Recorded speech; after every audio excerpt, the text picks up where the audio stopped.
Welcome to the 58th reading of my memoir, The Innocence of Guilt. Confusing Letters. Brian and I wrote many letters to each other over the 2-month period spent apart. Most were full of philosophical statements around religion and idealistic goals we shared. We also voiced our frustration with not being able to go all the way as some of our friends did. Much as we wanted to, it would break a moral code we adhered to because of our upbringing. One of the subjects Brian often discussed in letters concerned his love of geophysics and the struggle he continually battled of one day having to choose between it and me. After a field trip to Kent, the letter he wrote to me described this dilemma. I came back from Kent even surer that I wanted to be a geophysicist and go away to work in foreign lands. I was still in the dilemma from which there seemed no escape. I wanted to have you and do that work too. I thought of 2 possible solutions. Firstly, I would have to give up Jenny, although it would be very painful, and her love would always haunt me. I sat down and imagined myself explaining to you that we would have to part. I could not bear the thought. The scene would be unbearable. You would be heartbroken, and I would lose the only thing in this world which really matters, a love like yours, all for the sake of geophysics. Secondly, I could look for a different sort of job, but this too did not satisfy me. What I needed was a change of heart. Only God could give me this, and I believe He has. Suddenly, all my desires to romp around away from you have gone. I know not why.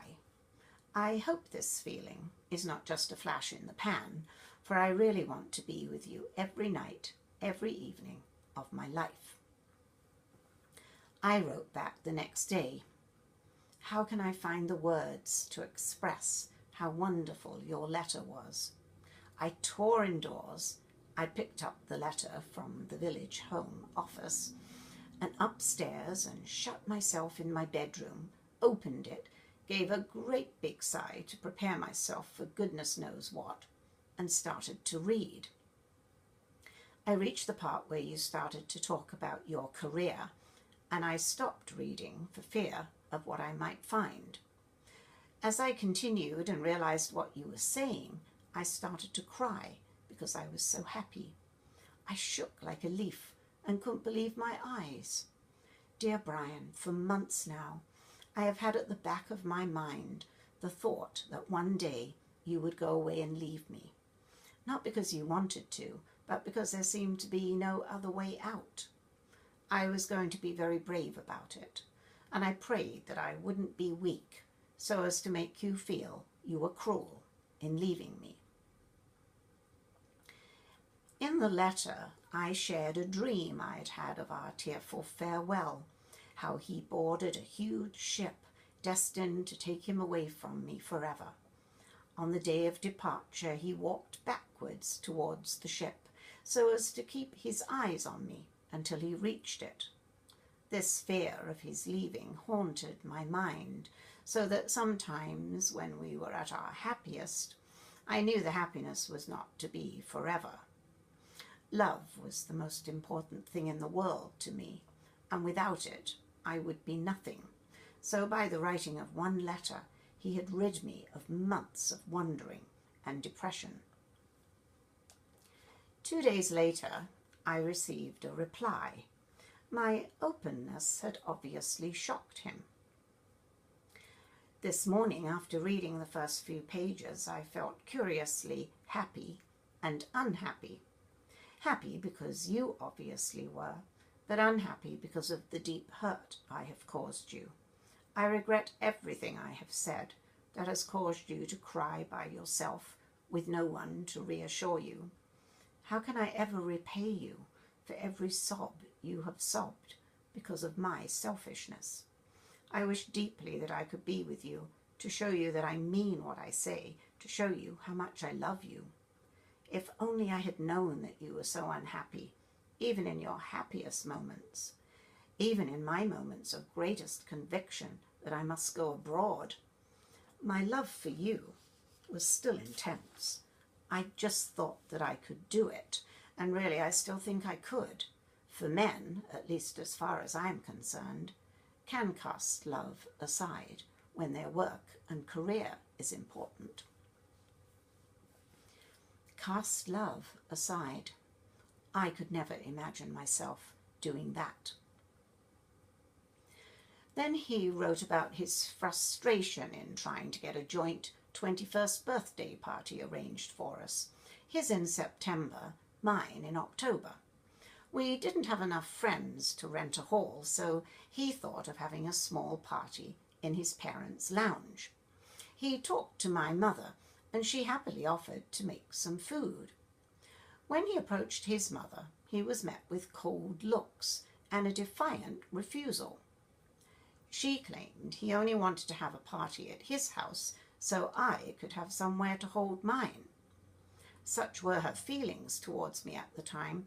We knew she couldn't stand the idea of hosting my party as well.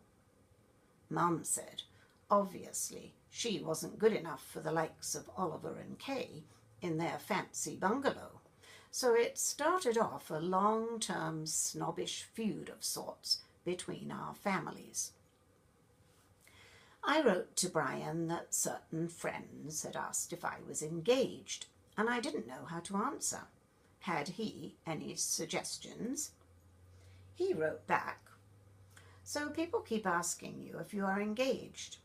My friends have been asking me the same thing. Of course there is an easy and lovely answer to give." This failed to convince me of his intentions. "And I know that they are my wishes, but I have several reasons for not making any arrangements. They stem from the fact that this is my final year, starting in September. If we were to go ahead, we would have to discuss things with our parents. I know my parents would ask me to wait until I have finished university, although this is only an inspired guess. Really, the fact is that in my final year I don't want to feel excited or upset or have to think seriously of anything else but my exams. You know how you and my work at college are revered by me. For the next year, my work must again come first. I want no distractions or added problems." His words burst the tiny bubble I'd managed to create for myself and once again filled me with apprehension. Am I such a distraction and a problem that he can't let the world know we love each other and want to be together? And what on earth do our parents have to do with it? He hadn't come right out and asked me to marry him, but he had hinted in letters of our possible future together. All kinds of scenarios had been mentioned, spilling out onto the pages. New Zealand, sheep farming in Australia, maybe some work we could do together for God. The hopes, the dreams, the beautiful life, but nothing concrete, nothing I could grasp, nothing I could hold in my hand and say, "This is it. This is where we're going." Uncertainties terrified me. They played havoc with my mind. A ring on the second finger of my left hand might have done it, even an inexpensive one, but that didn't seem to be forthcoming. For Brian, the whole engagement scenario was premature. We'd only been going out for a little over a year. He was in no hurry. I, on the other hand, had been looking for love and security all my life. Certainly since the age of 16, I'd been looking for somebody to belong to. I would have been happy with a long engagement. It was common to get engaged and not marry for 2 or 3 years. One saved up and collected things in a bottom drawer. But perhaps Brian imagined me pushing him into marriage quickly if we got engaged. I didn't dare challenge him on it. I feared he might still take off on that dream ship to foreign lands and never return. During the summer, the village home held an open day, and I persuaded Mum and David to travel up on the train to attend. I couldn't wait to show off little Raymond to them. I'd wanted my dad to come too, but he wouldn't take time off from the factory. On the day, tea was served in Curling Cottage, as in all the cottages, and all over the village entertainment put on by the children. I expected Mum to fall head over heels in love with 3-year-old Raymond. I'd sent her numerous photos of him over the past few months. When I managed to locate him amongst all the festivities and presented him to her, she paid him a cursory glance and told David she wanted to get going, as they had a long journey home. Raymond meant nothing to Mum. So unrealistic of me to expect her to ooh and ah over him. Nevertheless, I remained disappointed by her cold reaction to him. Before the pony trekking holiday, I applied for a move to one of the nursery units after the completion of my practical work at the end of October. Raymond would enter nursery school in September and be gone all day, needing me less and less. He'd already begun to move away from me, gravitating to the older boys as role models. They frequently ridiculed him for clinging to his Auntie Jenny, calling him a baby. My primary reason for wanting to move, though, was the physical and emotional abuse I received from those older boys.